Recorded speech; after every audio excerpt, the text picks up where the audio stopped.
Hello les investisseurs, j'espère que vous allez bien et bienvenue dans ce nouvel épisode que je vous fais ce jeudi juste avant d'être dans les transports. Pour aujourd'hui au programme, on va parler des chiffres de l'inflation qui sont sortis hier en bourse, sachant que j'en reparlerai en détail aussi dans une vidéo que je vous prépare pour dimanche, où on ira voir les documents de la Fed, les votes des membres, etc.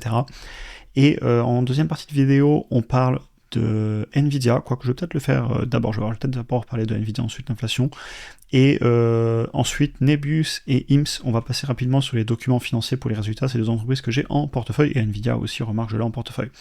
Pour information aussi pour les membres du programme et de la communauté, je vous ai fait la vidéo du jeudi matin dans laquelle on revient sur ce qui se passe en ce moment sur les marchés. On traite aussi en profondeur avec mise à jour les résultats de Nebius et on fait aussi l'analyse d'une entreprise et on va reprendre le quantitatif dès la semaine prochaine, sachant que le gros de la saison des résultats est fini. Et évidemment, comme d'habitude, il s'agit en cas de conseil en investissement. Je vous partage ma vision des choses, mes chiffres, mais chacun prend ses propres décisions. Du coup, je commence par Nvidia, et vous verrez, c'est lié aussi un petit peu à ce qu'on va voir dans les résultats de Nebius après. Et qu'il s'agisse de Nvidia ou de toutes les entreprises qui en fait permettent de faire tourner ces modèles en intelligence artificielle, qui est au cœur des débats en bourse en ce moment, je pense que vous l'avez bien vu. Et ben, je suis très content de m'exposer aux vendeurs de pelles, ça c'est l'analogie des chercheurs d'or. Ceux qui s'enrichissaient, c'était pas forcément ceux qui trouvaient l'or, mais c'était ceux qui vendaient les pelles et les jeans. Et encore mieux si je peux être exposé à des entreprises qui font et des modèles et qui vendent le matériel pour faire tourner l'intelligence artificielle. On pensera à Google que j'ai en portefeuille, qui devait d'ailleurs être tué par OpenAI et ChatGPT, on l'attend toujours depuis 2023. Je pense que jusqu'au bout je tirerai l'ironie, surtout si un jour il y a un gros problème avec OpenAI et ChatGPT, on verra. Ça pourrait être une vidéo sympa, mais ce sera peut-être pendant quelques années. Bref, ne pas oublier que Google a aussi à l'auteur de 8% de SpaceX qui vient de sortir via xAI un nouveau modèle Grok qui est parmi les meilleurs. Il vient de rejoindre Claude Opus 5 avec le réglage au max, que j'utilise d'ailleurs aussi parce que j'ai un abonnement payant chez Anthropic. Et au final, j'ai plusieurs entreprises, pensez aussi à Microsoft, ils ont un copilote, à des entreprises comme Nebius, dont on reparlera des résultats plus tard, qui font eux des serveurs pour l'intelligence artificielle, Amazon, etc. Et je suis content d'être exposé aux deux. Certes aux personnes qui créent ces modèles, mais aussi et surtout à ceux qui permettent de les faire tourner et qui gagnent de l'argent dans tous les cas. Et pourquoi je dis ça? Parce que je ne sais pas qui gagnera d'OpenAI, qui a ChatGPT, de Anthropic, qui a Claude, de Gemini, qui est possédé par Google, de Kimi K3, des modèles open source, de Grok, qui appartient à SpaceX. Mais je tiens à être, entre guillemets, monté dans le train dans son ensemble. Et c'est le cas. Et moi-même, je commence à payer pour des services pour ces modèles parce que je m'en sers au quotidien, tout simplement. J'ai hâte d'avoir du coup les résultats de Nvidia. Ils vont clore la saison, sachant que dimanche je vous ferai une vidéo sur l'inflation et aussi sur un petit peu ma conclusion de cette saison des résultats qui a été très bonne. J'écouterai la semaine prochaine l'appel de Jensen, qui est toujours très important, Jensen Huang, le CEO, le PDG, le fondateur aussi. Je veux écouter ce qu'il a à dire sur les prévisions des chiffres, évidemment, la demande, mais aussi sur l'innovation, sur les cartes graphiques de demain, les logiciels de demain, sachant qu'ils ont CUDA, ils ont un avantage compétitif, ils ne font pas seulement des cartes graphiques, Nvidia que j'ai aussi en portefeuille. Hein. Et voilà, je veux voir les chiffres, sachant que je l'ai en portefeuille, et je pourrais renforcer, honnêtement. Alors, pas sur ces niveaux, on peut aller voir, alors là c'est le cours du pétrole, j'en parlerai plus tard, on peut aller voir les cours de Nvidia, on est dans les 200 et quelques en ce moment, ouais, dans les 200 et quelques. Il faudrait que ça baisse quand même, hein. Peut-être à partir de 20-30%, je pense que je m'y intéresse. C'est peut-être pas fait, mais je la suivrai de près pour ça. On va aussi rapidement aller voir les chiffres, à savoir que vous voyez, par exemple, je prévois pour 2026 un chiffre d'affaires de 345 milliards, soit plus 60% par rapport à 2025. C'est pas impossible qu'il le fasse, on verra, c'est pas encore fait. On voit que les analystes nous mettent fin 2026 à 340 et quelques milliards aussi, on est sous les mêmes ordres de grandeur. Mais sinon, je ne veux pas parier contre cette entreprise, hein. Vous voyez, le chiffre d'affaires est en train d'exploser, et surtout les marges sur free cash flow. Plus de 46%, et marge nette à plus de 60%, et marge brute à plus de 74%. Et si je vais dans les documents, l'autre point que je vais surveiller dans ces résultats, c'est l'allocation de cash, et je vais vous montrer pourquoi. Si on va directement dans les documents officiels, on va facilement le retrouver ensemble. J'aime bien le faire avec vous parfois, je sais que vous le faites aussi, d'aller dans les documents, mais c'est cool de le faire ensemble comme ça vous permet aussi de partager votre avis dans les commentaires sur ce que vous avez vu.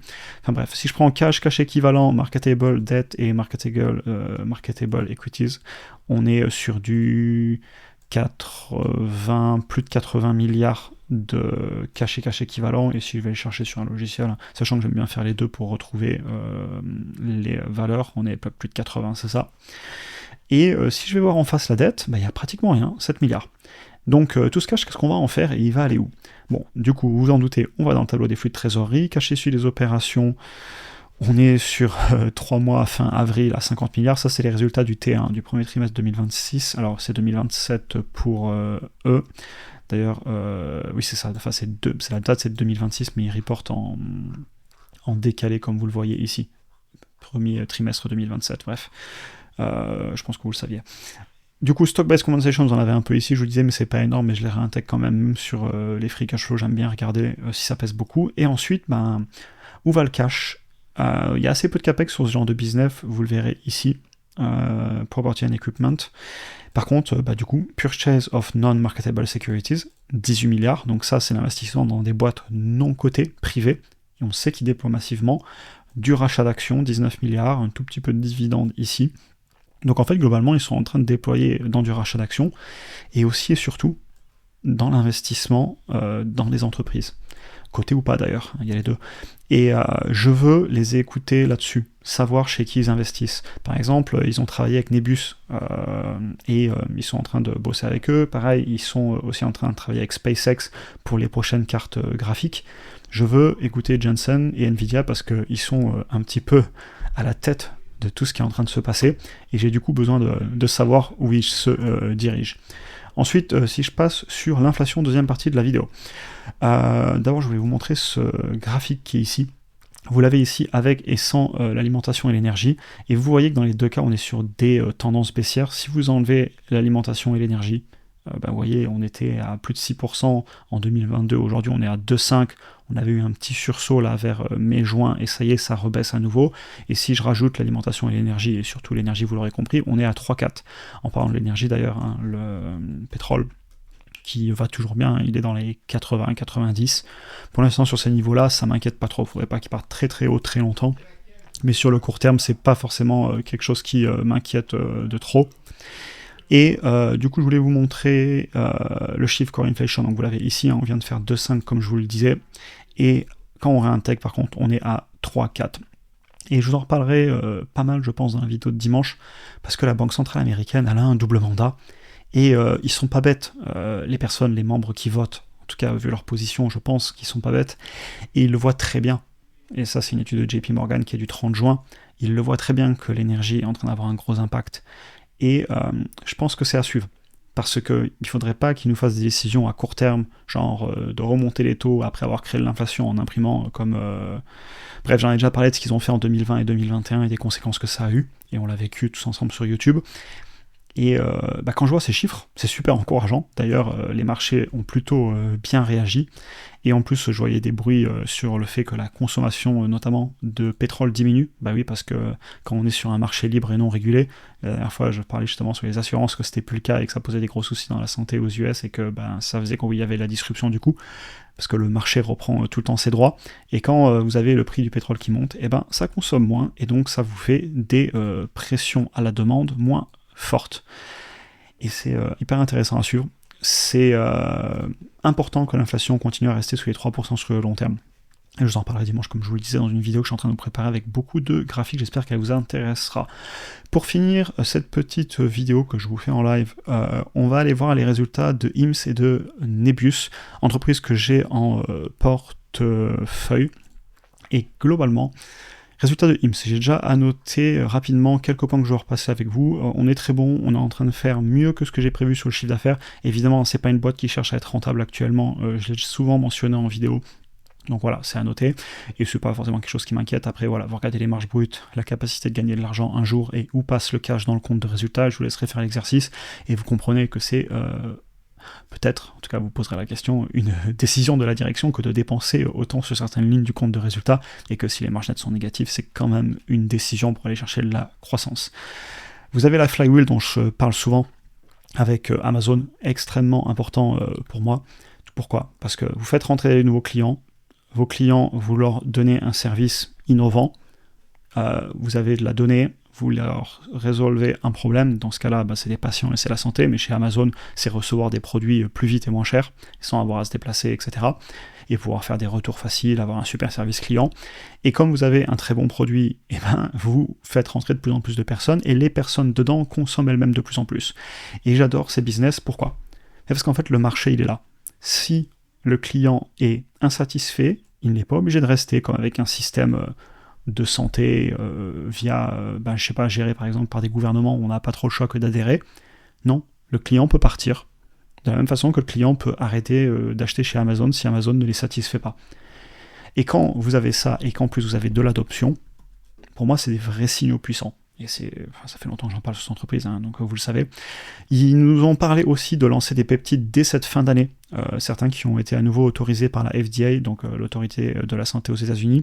Pareil, injectable et oral TRT, donc testosterone replacement therapy, donc tout ce qui est traitement hormonaux par voie orale, à distance avec des tests sanguins, qui peuvent être faits soit en lab, soit à distance d'ailleurs. Et je veux vraiment qu'ils lancent ces nouveaux segments, inclus aussi les peptides. Voilà, après je vous laisserai regarder la suite des chiffres et je conserve ma position. Et je vous avais montré les chiffres, même à $30 sur le chiffre d'affaires annoncé de 2030 et confirmé par la direction. Ils nous maintiennent leurs prévisions. Alors, je ne sais plus où c'est dans le graphique, mais je l'ai vu quelque part, sinon vous le retrouverez. Les 6,5, ils sont là. Voilà, ils sont là, ils sont maintenus. À $30, on est à 1,2 fois le chiffre d'affaires de 2030, et même actuellement, sur 2026, on est à 3,09 de price to sales. Ça, c'est un slide que je vous avais fait en début de semaine en préparation des résultats. Donc pour moi, la valo reste tout à fait acceptable sur ces niveaux. Et voilà pour IMS, très bon résultat. On finit avec Nebius rapidement. Alors là, j'ai que le site, j'ai pas ouvert le PDF. Vous savez quoi, je vais l'ouvrir en direct avec vous. Nebius, très bon résultat. Ils continuent à aller chercher de la puissance, notamment ils sont passés sur du 5 gigawatts contre 4 actuels de contrats pour accéder à la puissance électrique. Vous voyez qu'ils s'installent partout où ils peuvent, Europe, US notamment, beaucoup. Ils ont des nouveaux projets en développement. Ils ont confirmé les prévisions pour 2026, donc IMS a monté les prévisions. D'ailleurs, je ne sais pas si je vous l'avais montré qu'ils ont monté les prévisions. Ils sont passés de 2,8 à 3,1. En tout cas, moi j'ai 2,8 dans mon analyse. Et ils sont passés à 3,1. Je ne sais plus où c'est, on va le voir ensemble. Attendez. Là, j'avais annoté ici aussi. Bon bref, je ne vais pas repasser sur IMS, je voulais juste vous montrer les prévisions. Elles sont là, voilà. De 3,1 à 3,3, donc ils font mieux que prévu. Et sur Nebius, ils sont en ligne, donc mon prix cible n'a pas spécialement besoin de bouger. Sous les $100 globalement, elle est un petit peu chère en ce moment, mais ça n'empêche pas de regarder quelques annotations, notamment liées à Nvidia, vous allez comprendre pourquoi. Ce que je lisais et dont on parlait dans la grosse vidéo qu'on avait fait dans School aussi, ce matin, ils sont en train d'être attentistes presque sur une partie de leur puissance de calcul, parce qu'ils nous expliquent qu'en fait, globalement, c'est intéressant de façon délibérée que de ne pas répondre à toute la demande immédiatement. Et c'est un peu logique, ils en gardent sous le pied entre guillemets pour vendre bien cher. J'adore aussi le fait qu'ils nous disent ici que maintenant leurs investissements, donc CAPEX, on est pour rembourser les Related Operating Costs faits sur le T2 à 1 an, 10 mois pour avoir du payback. Ce qui est rapide. Rappelez les peurs qu'on avait eues à un moment répandues, d'ailleurs par des investisseurs très connus qui vous ont prévu 2 des 50, qui vous ont prévu 50 des 2 dernières baisses, vous savrez de qui je parle, qui n'arrêtent pas de dire il faut vendre ça, il faut vendre ci. Bref. Désolé, je me marre.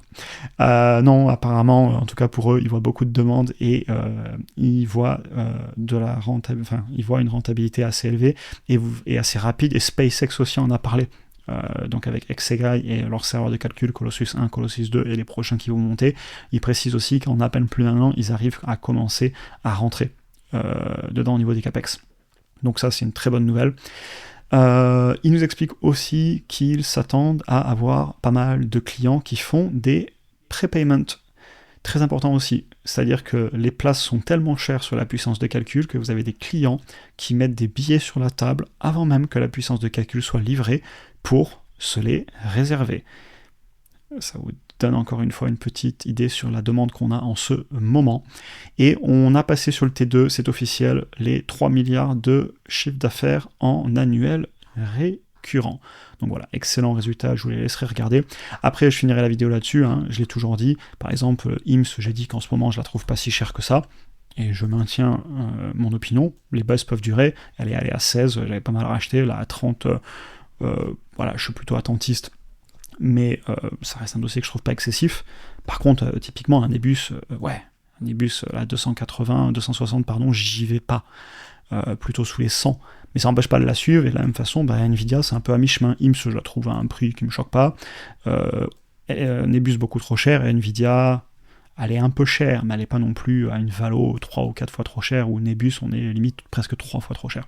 Je vous retrouve pour la vidéo de dimanche, j'espère que si vous aura intéressé, dimanche ce sera pas mal de chiffres, et aussi mon bilan global sur cette saison des résultats qui a été excellente. Pour ceux qui veulent nous rejoindre, comme je vous disais, vous avez le lien en description pour nous rejoindre dans la communauté, et je vous souhaite une excellente journée à tous.